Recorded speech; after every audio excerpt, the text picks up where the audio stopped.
नमस्कार दोस्तों, एक बार फिर से आपका स्वागत है हमारे इस यूट्यूब चैनल प्रिपरेशन अड्डा पर। आज के इस वीडियो में हम आप लोगों को बताने वाले हैं कि बिहार स्कूल एग्जामिनेशन बोर्ड द्वारा जो सेकेंडरी टीचर एलिजिबिलिटी टेस्ट 2026 के लिए जो आवेदन मांगे गए हैं, उसके लिए आप घर बैठे ऑनलाइन आवेदन कैसे कर सकते हैं।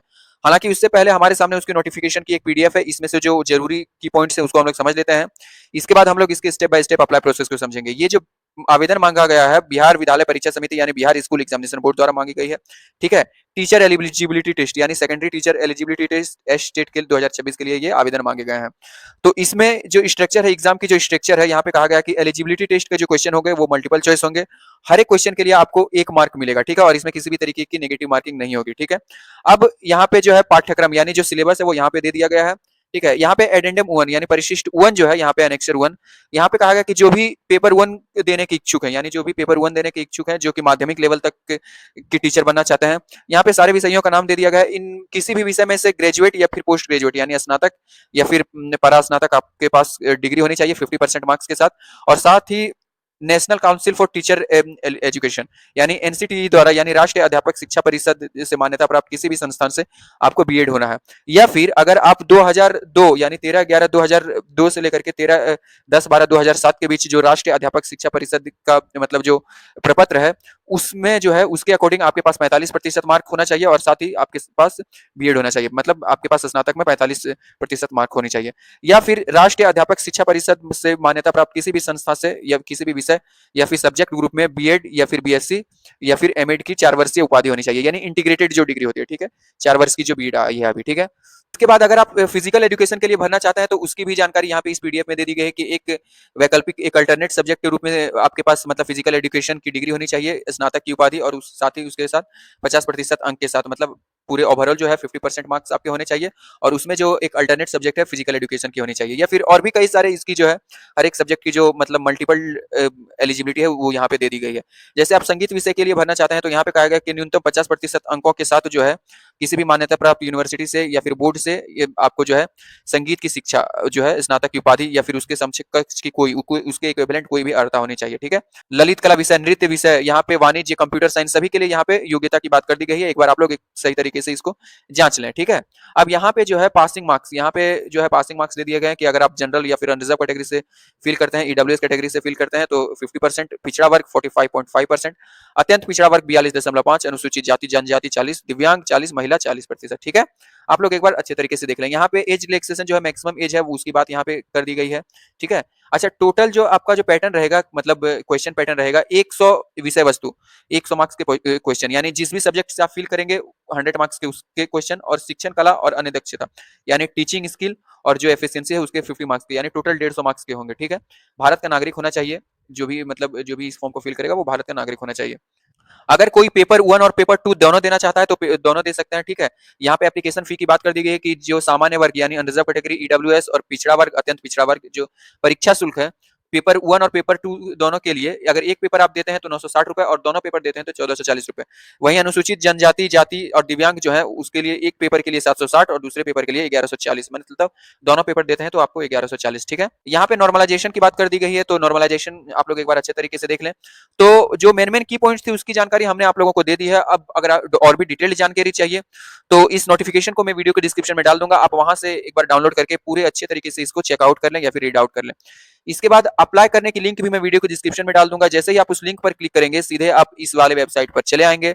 यहाँ पर जो है आपको सबसे पहले यहाँ पे रजिस्टर वाले बटन पर क्लिक करना है। तो रजिस्टर वाले बटन पर क्लिक करते ही जो है आप पर्सनल डिटेल्स वाले सेक्शन में चले आएंगे और रजिस्ट्रेशन डिटेल्स वाले सेक्शन में चले आएंगे। तो सबसे पहले यहाँ पर आपको कैंडिडेट का जो फर्स्ट नेम है, कैंडिडेट का फर्स्ट नेम इस कॉलम में डालना है, कैंडिडेट के मिडिल नेम को यहाँ पे डालना है और लास्ट नेम को सबसे लास्ट वाले कॉलम में डालना है। अगर मिडिल नेम या फिर लास्ट नेम नहीं है तो कैंडिडेट अपना फर्स्ट नेम यहाँ पे डालेगा। यहाँ पे एक बात कही गई कि please enter your name exactly as per your certificate marksheet matriculation, यानी 10th के अकॉर्डिंग जो भी आपका नाम है वही आपको यहाँ पे डालना है। ठीक है, अब डेट ऑफ बर्थ, यहाँ इस कैलेंडर से आपको अपना डेट ऑफ बर्थ चूज कर लेना है या फिर कैंडिडेट का जो भी डेट ऑफ बर्थ है यहाँ पे चूज कर लेना है। 1 अगस्त 2026 तक जो भी कैंडिडेट की डेट ऑफ बर्थ होगी वो यहाँ पे ऑलरेडी काउंट होकर चली आएगी। अब यहाँ से कैंडिडेट का जेंडर जो भी है, मेल फीमेल ट्रांसजेंडर जो भी है वो यहाँ से चूज कर लेना है। नीचे स्क्रॉल डाउन करना है, कैंडिडेट का जो मोबाइल नंबर है इस मोबाइल नंबर वाले कॉलम में यहाँ पे डालना है। दोबारा से मोबाइल नंबर को यहाँ पे कंफर्म करके दोबारा से यहाँ पे डालना होगा। इसके बाद यहाँ जो ईमेल आईडी है, email ID active email ID यहाँ पे कैंडिडेट की यहाँ पे डालनी है और दोबारा से उस ईमेल आईडी को यहाँ पर डालना है और कंफर्म करना है। इन सारी चीजों को करने के बाद यहाँ पे जेनरेट ओटीपी वाले बटन पर क्लिक करना है।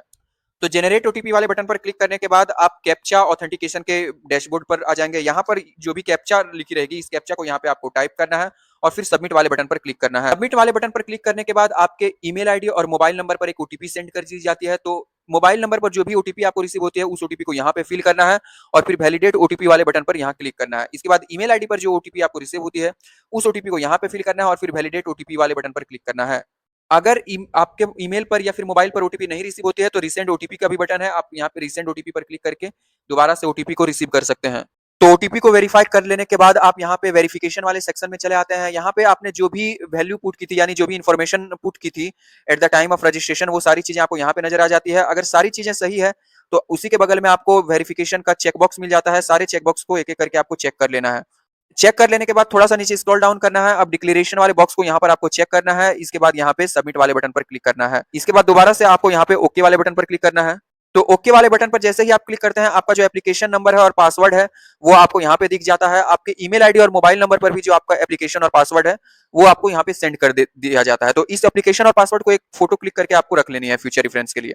इसके बाद क्लोज वाले बटन पर जैसे ही आप क्लिक करते हैं, तो आपका जो पर्सनल डिटेल्स है वो पर्सनल डिटेल्स आपको यहाँ पे नजर आ जाती है। इसके बाद यहाँ पर फादर नेम वाले कॉलम में कैंडिडेट के पिता का नाम यहाँ पे डालना है और यहाँ पे मदर नेम वाले कॉलम में कैंडिडेट के माता का नाम जो भी है वो यहाँ पे डालना है।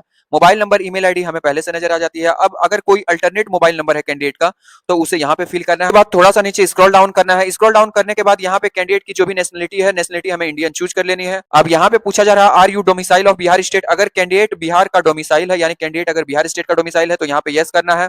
ठीक है, तो उसकी जो कैटेगरी है वो यहाँ से मतलब बिहार के अकॉर्डिंग जो भी कैटेगरी है, रिजर्व कैटेगरी से वो फिल कर सकता है। अगर कैंडिडेट अदर स्टेट का है, यानी अदर देन बिहार स्टेट का है, तो यहाँ पे नो करना है, जिससे कि कैंडिडेट की जो कैटेगरी होगी वो जनरल यानी अनरिजर्व कैटेगरी होगी। ठीक है, अब candidate district code and name, यहाँ पे अदर स्टेट चूज कर लेना है अगर बाहर का है तो। अगर यहाँ पे यस करते हैं तो बिहार के जितने सारे डिस्ट्रिक्ट हैं वो सारे डिस्ट्रिक्ट की लिस्ट आ जाएंगे और जिस भी डिस्ट्रिक्ट से बिलोंग करता है उस डिस्ट्रिक्ट को यहाँ पे चूज कर लेना है, या फिर जिस भी डिस्ट्रिक्ट में एग्जाम देना चाहता है। ठीक है, अब यहाँ पे medium of appearing in examination, यानी एग्जामिनेशन को हम जिस भी मीडियम में देना चाहते हैं, हिंदी या फिर इंग्लिश, जिस भी माध्यम से देना चाहते हैं चूज कर लेंगे। थोड़ा सा नीचे स्क्रॉल डाउन करेंगे। अब यहाँ पे कैंडिडेट का बैंक अकाउंट डिटेल्स, ठीक है, तो कैंडिडेट की जो भी बैंक अकाउंट डिटेल्स है वो यहाँ पे देनी है। मतलब बैंक का नाम यहाँ पे फिल करना है, ब्रांच का नाम, अकाउंट नंबर और आईएफएससी कोड। ठीक है, हालांकि जो बैंक डिटेल्स है ये ऑप्शनल है, इसको हम नहीं भी दे सकते हैं। थोड़ा सा नीचे स्क्रॉल डाउन करेंगे। अब आइडेंटिफिकेशन डिटेल्स, तो कैंडिडेट का जो भी आइडेंटिफिकेशन मार्क है, यानी उसके बॉडी पर अगर कहीं परमानेंट कट का मार्क है, मूल का मार्क है, बन का मार्क है, तो वो यहाँ पे लिखना है, या फिर कहीं टैटू है तो वो सारी चीजें यहाँ पे जानकारी देनी है। इसके बाद थोड़ा सा नीचे स्क्रॉल डाउन करेंगे। यहाँ पे कुछ मैंडेटरी क्वेश्चन पूछे गए हैं। तो यहाँ पे पूछा जा रहा है कि कैंडिडेट के पास आधार कार्ड है, do you have Aadhaar card. तो अगर है तो यस करना है और आधार कार्ड का नंबर देना है, अदरवाइज अगर नहीं है तो नो करना है। कैंडिडेट के पास अगर पैन कार्ड है तो पैन कार्ड पे यस करना है, पैन कार्ड का नंबर देना है और पैन कार्ड पे जो प्रिंटेड नाम है वो यहाँ पे देना है। अगर नहीं है तो नो करना है। कैंडिडेट के पास अगर ड्राइविंग लाइसेंस है तो यस करनी है और उसकी मतलब नंबर देनी है, अदरवाइज यहाँ पे नो वाले बटन पर क्लिक करनी है। वोटर आईडी कार्ड है तो वोटर आईडी कार्ड को यस करना है, वोटर आईडी नंबर देना है, अदरवाइज यहाँ पे नो वाले बटन पर क्लिक करना है। पासपोर्ट है तो पासपोर्ट का नंबर देना है, अदरवाइज नो वाले बटन पर क्लिक करना है।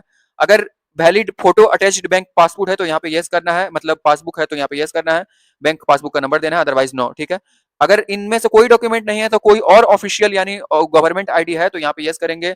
आईडी की टाइप चूज करेंगे, रेशन, गवर्नमेंट एम्प्लॉय आईडी, उस आईडी के नंबर देंगे, यानी कोई एक आईडी हमें देनी ही होगी यहाँ पे। इसके बाद यहाँ पे इसको हम इस बॉक्स को हमें चेक करना है कि हम अपने आइडेंटिटी प्रूफ को हम अपनी स्वेच्छा से देना चाहते हैं। इन सारी चीजों को करने के बाद सेव एंड नेक्स्ट वाले बटन पर हम क्लिक करेंगे। सेव एंड नेक्स्ट वाले बटन पर क्लिक करने के बाद ऐसे एडिशनल डिटेल्स वाले सेक्शन में चले आएंगे। अब यहाँ पे पूछा जा रहा है कि कैंडिडेट एक्स सर्विसमैन है, अगर है तो यस करना है, उसकी डेट ऑफ ज्वाइनिंग डालनी है और डेट ऑफ रिटायरमेंट यहाँ पे डालनी है। लेंथ ऑफ सर्विस ऑटोमेटिक यहाँ पे काउंट होके चली आएगी। ठीक है, अगर एक्स सर्विसमैन नहीं है तो यहाँ पे सिंपली नो वाले बटन पर क्लिक करना है। अगर कैंडिडेट पीडब्ल्यूडी यानी पर्सन विद डिसेबिलिटी है तो यहाँ पे यस करना है। डिसेबिलिटी की टाइप हमें यहाँ से चूज करनी है। इन सारी चीजों को करने के बाद यहाँ पे सेव एंड नेक्स्ट वाले बटन पर क्लिक करना है। अगर कैंडिडेट पीडब्ल्यूडी कैंडिडेट नहीं है तो यहाँ पे नो करना है और सेव एंड नेक्स्ट वाले बटन पर क्लिक करना है।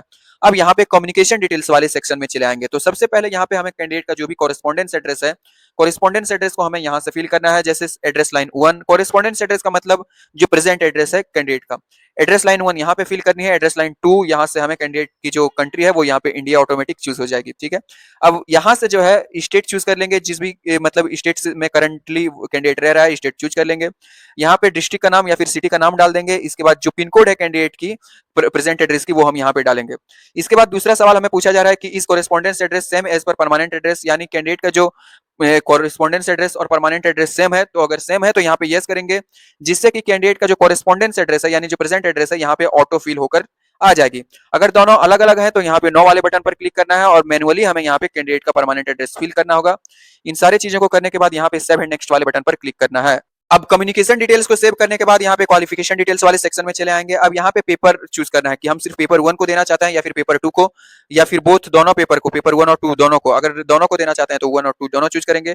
अब सब्जेक्ट ऑफर्ड, जिस भी सब्जेक्ट में हम देना चाहते हैं उस सब्जेक्ट को हम यहाँ पे चूज कर लेंगे पेपर 1 के लिए, और पेपर 2 के लिए जिस भी सब्जेक्ट में देना चाहते हैं वो हम यहाँ पे चूज कर लेंगे।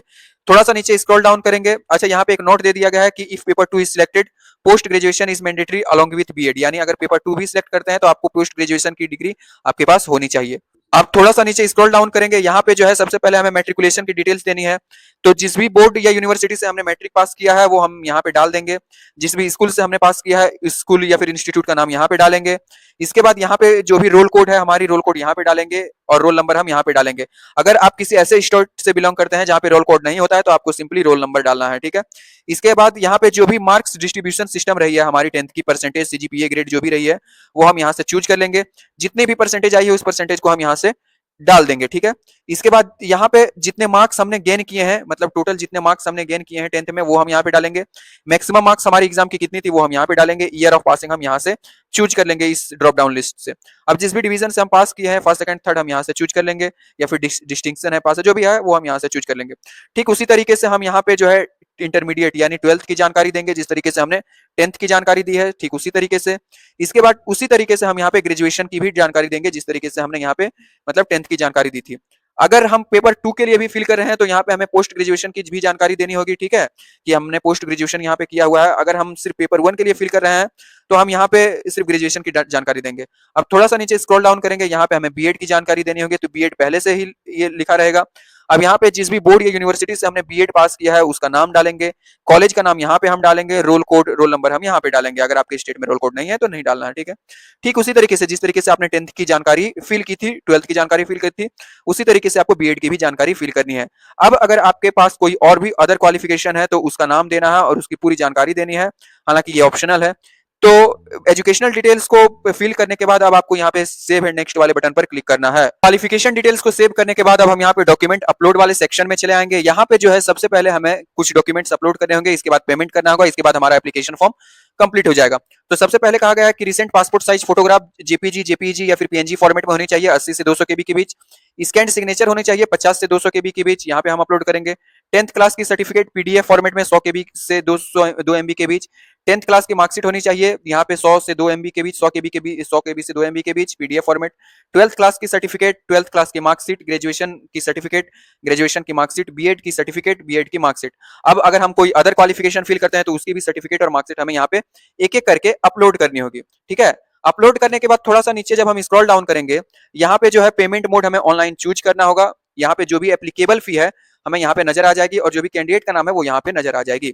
अब थोड़ा सा नीचे स्क्रॉल डाउन करेंगे, यहाँ पे डिक्लेरेशन वाले बॉक्स को चेक करना है। इसके बाद ये जो कैप्चा नजर आ रहा है इस कैप्चा को यहाँ पे फिल करना है। अगर हम प्रीव्यू देखना चाहते हैं तो प्रीव्यू वाले बटन पर क्लिक करके प्रीव्यू देख लेंगे। इसके बाद फिर सबमिट वाले बटन पर क्लिक करेंगे। सबमिट वाले बटन पर क्लिक करने के बाद अब आप पेमेंट वाले ऑप्शन पर चले आते हैं। यहाँ पर जो भी एप्लीकेबल फी है यहाँ पे आपको पे वाले बटन पर क्लिक करना है। करते हैं आप सीधे पेमेंट गेटवे पर पहुंच जाएंगे। अब यहाँ से आपको पेमेंट मेथड चूज करना है कि यूपीआई से पेमेंट करना चाहते हैं, कार्ड से, नेट बैंकिंग से, जिस भी मोड से पेमेंट करना चाहते हैं उसको चूज कर लेंगे। मैंने यहाँ पे यूपीआई चूज किया है। तो अब यहाँ पे जो है पे यात्रा यूपीआई है, हम यहाँ पे व्यू क्यूआर वाले बटन पर क्लिक करेंगे, लिंक पर क्लिक करेंगे। इस क्यूआर को स्कैन करके जो भी हमारी एप्लीकेबल फी है हम यहाँ से पेमेंट कर सकते हैं। अगर कार्ड से पेमेंट करना चाहते हैं तो कार्ड वाले बटन पर क्लिक करेंगे, यानी कार्ड वाले ऑप्शन पर क्लिक करेंगे। यहाँ पे हम कार्ड नंबर डालेंगे, एक्सपायरी, सीवीवी, कार्ड होल्डर का नाम, और फिर पे वाले बटन पर क्लिक करके इसको जो भी एप्लीकेबल फी है उसको हम पेमेंट कर देंगे। पेमेंट करने के बाद हमारे सामने पेमेंट रिसिप्ट जनरेट हो जाएगी। उस पेमेंट रिसिप्ट को जो है हम अपने लिए रख लेंगे फ्यूचर रेफरेंस के लिए, और उसी के साथ हमारी जो फाइनल एप्लीकेशन है वो भी हमें रिसीव हो जाएगी। उस फाइनल एप्लीकेशन को भी हम सेव करके पीडीएफ फॉर्मेट में फ्यूचर रेफरेंस के लिए रख लेंगे। तो ये थी हमारी सिंपल जानकारी बिहार स्टेट का फॉर्म आप कैसे फिल कर सकते हैं। अगर आपको हमारी ये वीडियो पसंद आई है तो हमारे चैनल प्रिपरेशन अड्डा को लाइक और सब्सक्राइब करना ना भूलें। साथ ही बेल आइकन को दबाना ना भूलें ताकि आने वाली जितनी भी लेटेस्ट जॉब है या फिर उस जॉब के लिए आप फॉर्म फिल कैसे कर सकते हैं उसकी जानकारी आप लोगों को मिलती रहे। धन्यवाद।